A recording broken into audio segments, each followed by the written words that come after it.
I want you to imagine for a second, if each one of us took this very seriously.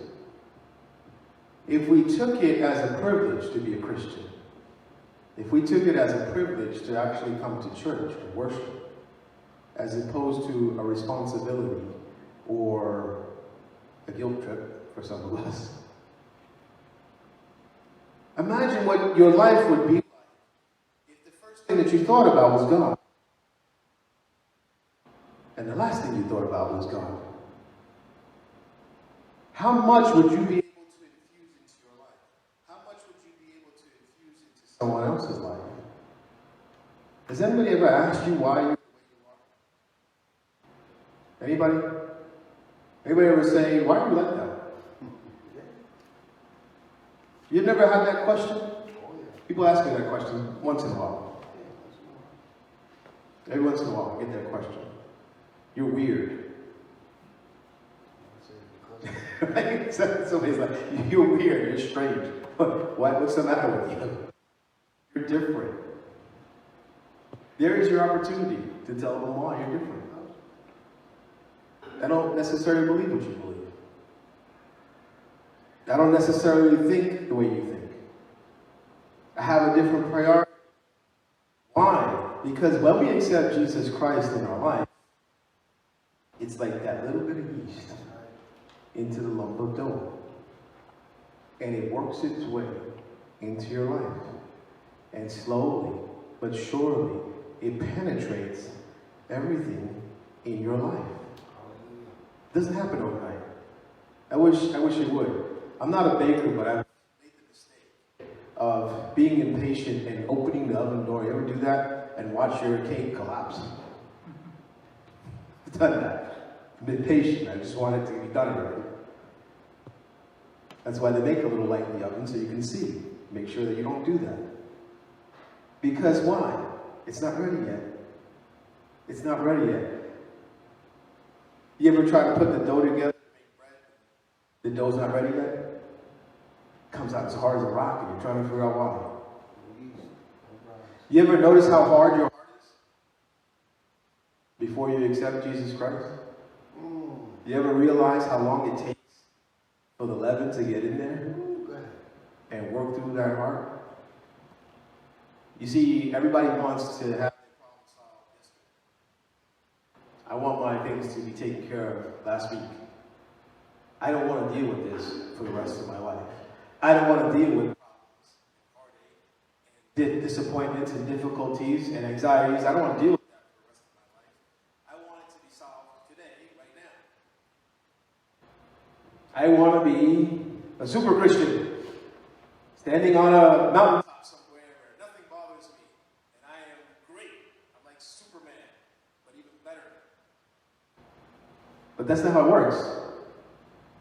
It doesn't work that way. Now, for some of us, we make a big change. Some people, they'll change right away. They'll stop drinking and smoking and do all these crazy things. But guess what? It's not over yet. It's not over yet. It's still being worked in your life. All the way through your life. You're constantly having this. But guess what? Leaven is one of those things that not only just penetrates into something, it creates something. There's a warmth that gets created because guess what happens with yeast? Go ahead. It creates that fluffy gas that you look for when you want to eat something and you don't want it to be as hard as a rock. You want it to be moist and delicious. You want it to be inviting. How many of us are that inviting? How many times do people meet us and go, that person's as hard as a rock, like stale bread? I got onto this kick, by the way, because we had a men's breakfast. Just for you guys know, we just had a men's breakfast. I have to say, Pastor Eddie, because he was showing off his cooking skills and making pancakes, and they were very fluffy and delicious. So hopefully we will have a whole church breakfast so that everyone can enjoy it. But it occurred to me, why was it that way? There was some patience in there, but there was also some baking soda and some things to leaven the dough, correct? We had because there was a little leaven in there, and there was a lot of patience, and there was just enough heat, and just enough turning and mixing. We don't like to get mixed up in our life. We don't like churning in our life. We don't like anxiety. But sometimes we need to get stirred up a little bit, don't we? Sometimes we have to be taken off the rails a little bit to realize that God is trying to show us. It's not just for us. You see, it's for other people too. Because people ask you the question, why are you so happy? Everything seems to be miserable. Oh, well, because I got leaven.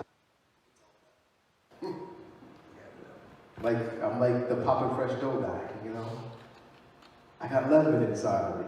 Not the same kind that you think of, but it's the kind that Jesus Christ plants inside of our hearts and works and works it and works it until it becomes something completely different. But guess what? That's what this is too. God's word is that leavening agent. You see, all the things that we call disciplines in Christianity, reading the Bible, studying the Bible, praying, giving, fasting, serving, all the things that have been done for centuries. It's part of the leavening process. It's part of the making process of making you into something that is absolutely wonderful. Because before Jesus Christ, as much as you might have thought that you were wonderful, you probably were not that wonderful. In fact, I'm pretty sure you weren't. Because if you asked a few people, they'd tell you the truth. I mean, a good friend will tell you the truth, right? I wonder sometimes if we realized the power that is inside of us, the decisions that we would make, the things that we would do. You know, people look at this church and they go, there's a few people in this church. Some of them are really old. Some of them are getting old. What are they going to do? What are they going to do?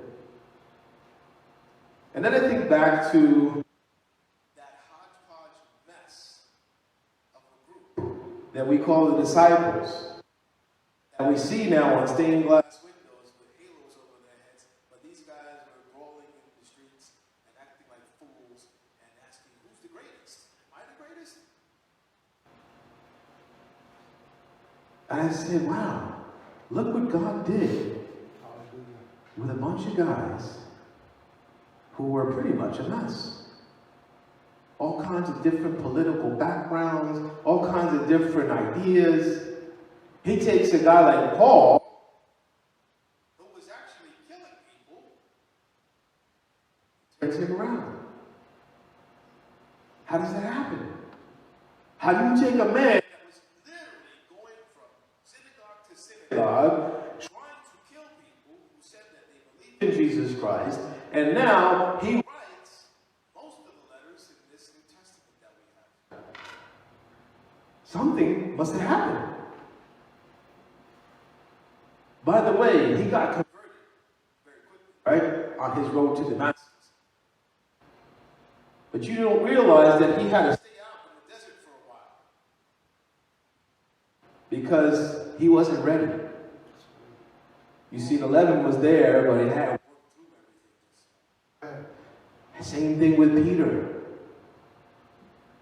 Peter said, no, Lord, I won't touch that. I will never touch any of this disgusting stuff that you just put in front of me. That won't happen. And as for Gentiles, I'm not hanging out with those people. And God said, don't call unclean what I have called clean. And by the way, someone's going to be knocking on your door right now, and you're going to be hanging out and eating with that Gentile. You see, sometimes we don't realize how God's kingdom works. We think that we know it all. We think that hopefully in the end, I'll be the last person standing, or I'll be with a couple other people. I'll get raptured into heaven. I won't deal with any more nonsense on this earth. And God is trying to tell you that you're here right now. The kingdom of heaven is at hand, Jesus said. Most people didn't know what he was talking about. They were waiting for a war. They were waiting for the overthrowing of the Roman Empire. They were waiting for all kinds of things. But Jesus was talking in a whole other sense. That leaven went through the community, and it changed the community. Guess what? It's still available. It's still in each and every one of us. It's still working its way. It's still molding itself into you until you become a different person. And for some of us, it may take some time. Because some of us, the dough has been hardened for so long, it takes forever, it seems. But at some point, someone will ask you one day, why are you the way you are? They might ask you that question. And you'll have an answer.